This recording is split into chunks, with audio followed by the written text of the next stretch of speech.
we got an up-close and personal view as we got the chance to visit the Insurance Institute for Highway Safety and the Highway Loss Data Institute just outside of Charlottesville, Virginia, welcomed by staff members who do pretty much everything when it comes to testing out the crash worthiness of vehicles. IIHS HLDI is an independent organization funded by the insurance companies with the goal to make the automobiles and trucks that consumers drive safer. Evaluating their crashworthiness is what they are known for, but they also test and evaluate other safety features such as the new advanced technologies found on many vehicles, from pedestrian warning systems to automatic emergency braking and more. IIHS established the current standard of the 40-mile-per-hour offset crash test in 1995, at a time while vehicles often did well in major direct impact situations but rated poorly in the offset conditions. It goes without saying that the larger, heavier vehicles fare better in accidents than smaller, lighter ones, as can be seen by this Mercedes-Benz C300 and Smart 4.2 collision. Variant on these vehicles in the non-hybrid because the battery in the hybrid adds on average about 10% to the weight of the vehicle. So anytime you can add more weight to the vehicle, you will make it safer. So if you care both about safety and fuel economy, a midsize hybrid might be a good choice for you. The key in any accident is the integrity of the passenger compartment, the deployment of airbags, and the effectiveness of one of the earliest safety features, shoulder and lap belts, that keep passengers safe and secure during impact. While crash worthiness is important, the driver's line of sight, especially at night, is key.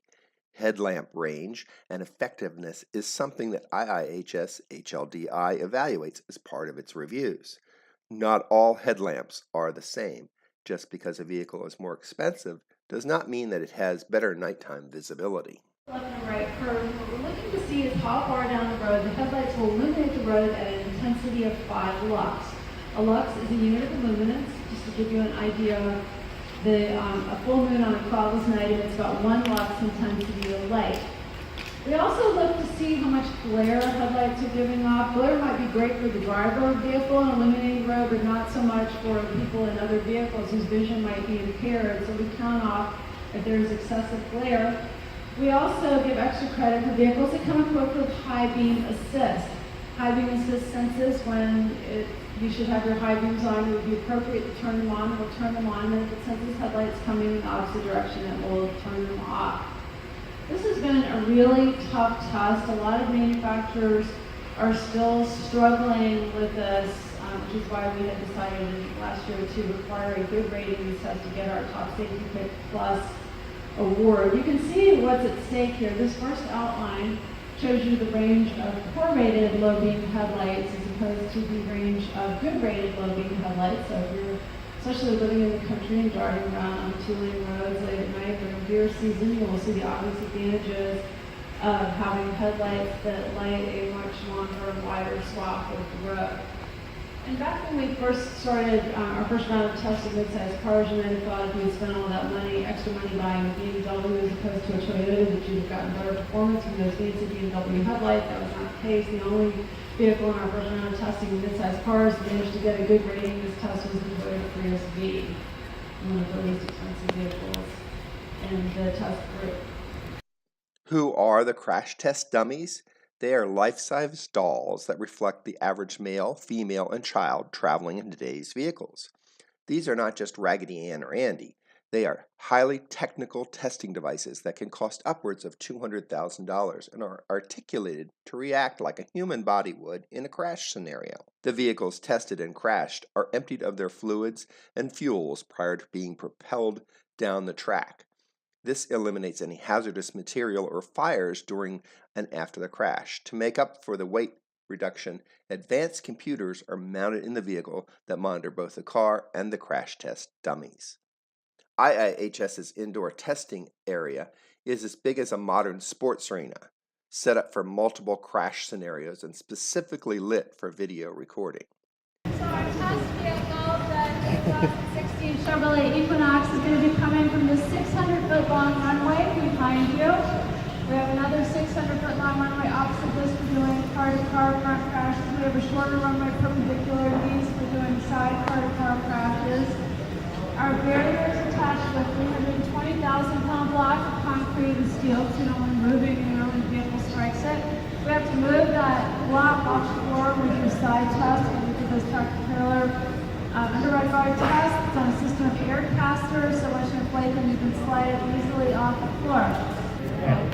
Charge is complete. Test will commence in 3 seconds. 2, 1.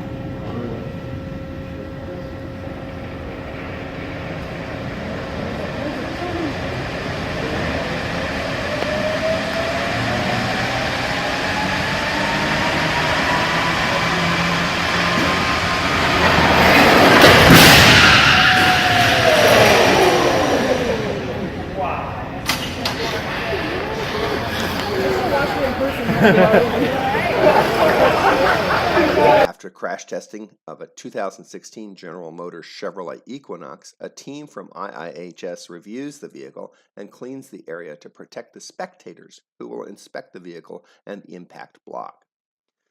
The impact block is made of a honeycombed aluminum and is evaluated post-crash. This was a 40-mile-an-hour crash test, a speed that is thought of as slow and safe. As we can see, even at 40 miles an hour, there can be significant damage to both the vehicle and the impact block. Many factors are evaluated in a crash test. How well does the passenger compartment hold up? Did the safety systems like airbags deploy? What different aspects of the vehicle were affected by the impact? And more importantly, where did the crash test dummies who were belted into their seats end up post-crash? IIHS has a well-lit garage space where vehicles are evaluated and inspected long after the actual crash test occurs. This is also the area where vehicles are prepped for oncoming tests, loading in the sensors, crash test dummy evaluation equipment, as they will represent the human occupants that will be affected by the impact. IIHS took us out to their covered 5-acre test lot where we got to experience what vehicles from Mercedes-Benz to Hyundai, BMW and Subaru to Cadillac have to protect against impact. Automatic emergency braking both front and rear. While not all vehicles are equipped with this technology, more and more are becoming so, and many of that is becoming standard equipment. What does this all mean? Cars today are considerably safer than they were 5, 10, 25, and for sure 50 years ago, as is demonstrated by these two Chevrolet products that crashed into each other as part of the IIHS's demonstration for the 50 years of the organization. We thank IIHS and the Washington Automotive Press Association for providing us the opportunity to experience a day in the life of the test facility.